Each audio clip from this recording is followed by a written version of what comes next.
Protocolo Spikes.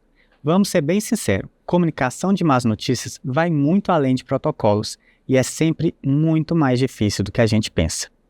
O New England Journal of Medicine publicou um artigo em 2023 sobre estratégias de comunicação e eu vou trazer aquilo que você tem que saber desse artigo. A comunicação não é um dom natural, que uns têm e outros não. Comunicação, assim como toda habilidade, é algo que requer técnica e treinamento. Em situações de doenças graves e de fim de vida, torna-se ainda mais fundamental saber as técnicas adequadas para passar informações para familiares e pacientes. É papel do profissional de saúde cuidar do sofrimento em todas as suas esferas, seja ela física, emocional ou espiritual. Sabia que várias estratégias podem te auxiliar nesse processo? Conversas sobre prognóstico podem ser difíceis tanto para o médico quanto para o paciente.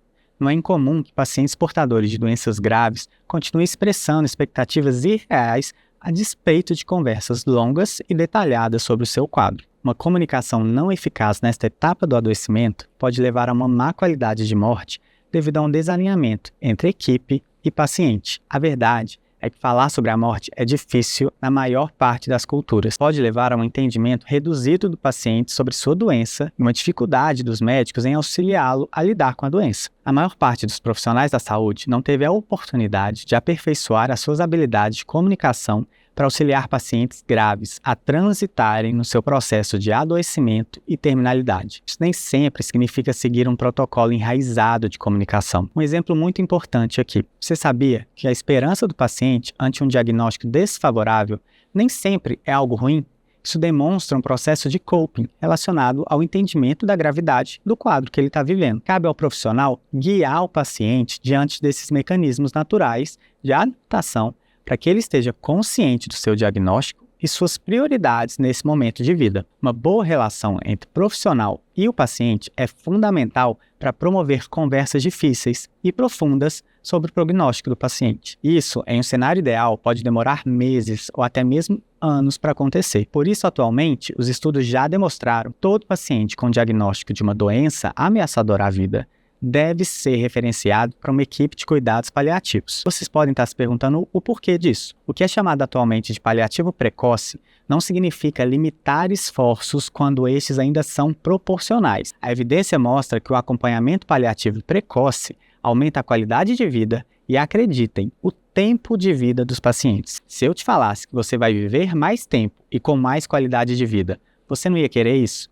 Então você não pode privar o seu paciente de uma assistência paliativa adequada. O planejamento antecipado, conversas sobre doenças graves e intervenções de cuidados paliativos têm o mesmo objetivo de alinhar o profissional da saúde com o paciente. Mas apenas esse estabelecimento de diretivas nem sempre significa uma melhora na qualidade de vida ou do processo de coping do paciente com o seu adoecimento. É necessário tempo até a compreensão do adoecimento para que o paciente entenda o seu quadro e saiba definir as suas prioridades e os seus desejos. Isso reforça a necessidade de um processo longitudinal de acompanhamento e planejamento do cuidado. O que reforça isso são inúmeros ensaios clínicos, exemplificando que o paliativo precoce melhora a qualidade de vida, humor e qualidade de morte. Acredita-se que parte disso tudo é justamente esse entendimento do prognóstico do paciente e a possibilidade dele criar mecanismos de coping com relação à própria condição de saúde. Mas eu sei, ser honesto com o paciente nem sempre é fácil.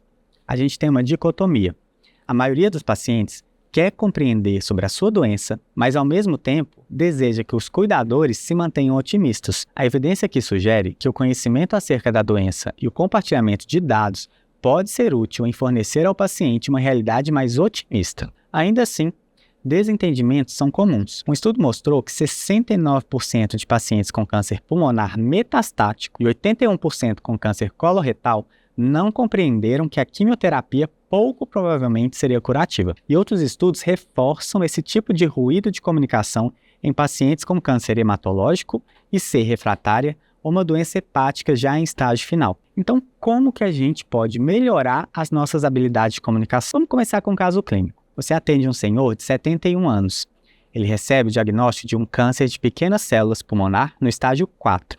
já metastático para a coluna. Ele responde ao tratamento com inibidor de tirosina quinase, possibilitando aí uma qualidade de vida durante 3 anos. Durante esse período, a maior preocupação dele é em cuidar da sua esposa, que é portadora de comprometimento cognitivo leve. Com a progressão da doença, o paciente começa a ter piora das lesões lombares. O oncologista relata que o prognóstico é reservado e a expectativa de vida é de poucos meses. Apesar de múltiplas abordagens da equipe, o paciente permanece otimista. Relata que o oncologista está desistindo dele. Além de avaliar outras possibilidades terapêuticas para controle de sintomas e encaminhar esse paciente já de forma muito tardia para uma assistência paliativa, como que você, profissional da saúde, pode auxiliar o paciente a assimilar as suas informações a respeito do prognóstico e auxiliá-lo a entender o processo de fim de vida. Eu vou falar mais desse caso clínico lá no site da Carrion Academy. Não perca!